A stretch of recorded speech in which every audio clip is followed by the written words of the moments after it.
সুন্দর মজাদার একটা ব্রেড পকোড়ার জন্য কি করতে হবে চলুন দেখা যাক। তেল গরম করে জিরে ফোড়ন দিয়ে দিতে হবে। জিরে ফোড়নটা হয়ে গেলে দিয়ে দেবো পেঁয়াজ কুচি আর ক্যাপসিকাম কুচি। ব্যাস, এবার একটু নাড়াচাড়া করে নিয়ে দিয়ে দেবো এখানে পরিমাণ মতন হলুদ, একটু গোলমরিচের গুঁড়ো, এখানে গোলমরিচ ব্যবহার করেছি, ভাজা মশলার গুঁড়ো আর ড্রাই রোস্ট, কসুরি মেথির পাতা আর লবণ দিয়ে একটু পেঁয়াজগুলোকে ভাজা ভাজা করে নেবো।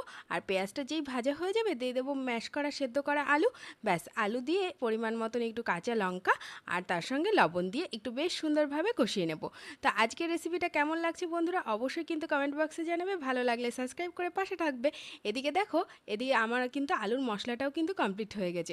এবার আলুর মশলাটাকে তুলে নেওয়ার পালা। ব্যাস, তারপরে এদিকে নিয়ে নিয়েছি একটা মিক্সিং বোলে নিয়ে নিলাম বেসন, একটু মিট মশলার গুঁড়ো আর তার সঙ্গে দিলাম একটু তোমার বিট নুন। বাচ্চারা ভীষণ বিট নুনটা পছন্দ করে, সেজন্য বিট নুন ব্যবহার করেছি।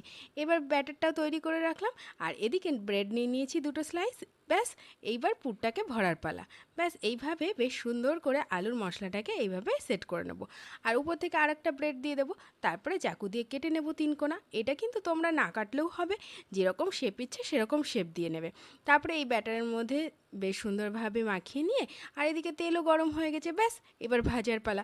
ভাজার সময় কিন্তু বেশ সুন্দর করে এপিট ওপিট সেপিট করে নিয়ে বেশ লাল লাল করে ভেজে তুলে নাও, তাহলে কিন্তু তৈরি হয়ে যাবে এই মজাদার ব্রেড পকোড়া। তো কেমন লাগলো আজকের রেসিপি অবশ্যই জানিও বন্ধুরা। টাটা, আজকের মতন এই পর্যন্তই।